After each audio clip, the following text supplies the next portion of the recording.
প্রিয় দর্শক শ্রোতা, আসসালামু আলাইকুম। আমি মুস্তাফা আমিনুল হক আপনাদের শুভেচ্ছা জানাচ্ছি। হঠাৎ করে শহীদ প্রেসিডেন্ট জিয়াউর রহমানকে টার্গেট করা হলো কেন?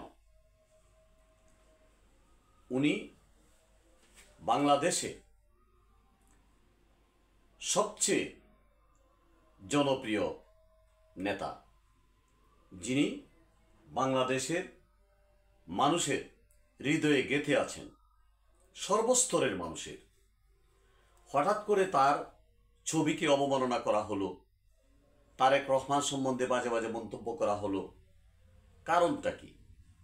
কারণ হলো সুস্পষ্টভাবে, সুপরিকল্পিতভাবে বাংলাদেশে যাতে নির্বাচন না হয়, বাংলাদেশ যাতে একটা বিশৃঙ্খলা সৃষ্টি হয়, বাংলাদেশ যাতে একটা স্টেবিলিটি না আসে, সেই জন্য আধিপত্যবাদের দালালরা ভারতীয় এজেন্ডা বাস্তবায়ন করার জন্য এটা তারা করছে।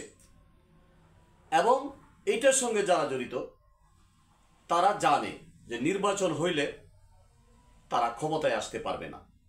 আজকে যে সুবিধাটুকু, যে সুযোগ সুবিধা তারা বুক করছে, সেই সুযোগ সুবিধা তারা পাবে না।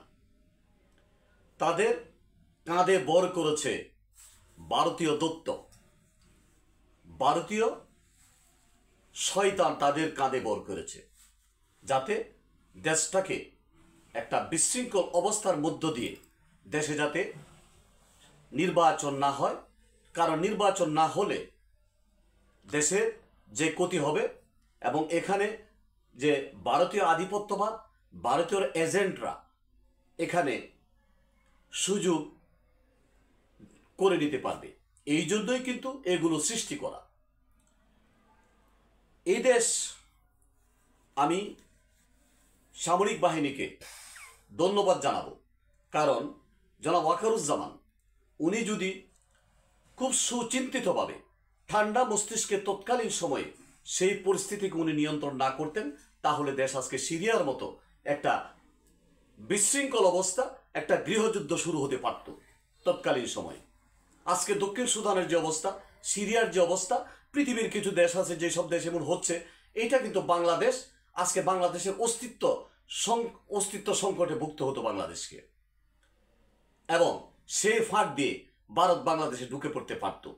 এখানে বিএনপি, জনাব তারেক রহমান এবং জনাব ওয়াকারুজ্জামান অত্যন্ত ধৈর্যের পরিচয় দিয়েছেন সেই সময়টা।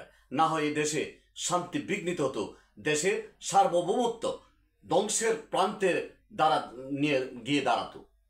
আজকে যারা এগুলো করছেন, আপনারা একটু ভেবে দেখুন, যদি নির্বাচন না হয়, যদি থার্ড পার্টি কোনোভাবে ক্ষমতায় আসে, আপনাদের কারোর জন্যই কিন্তু ভালো হবে না। এটা বুঝে শুনে কাজ করবেন। আল্লাহ সবাইকে হেফাজত করুন। আসসালামু আলাইকুম।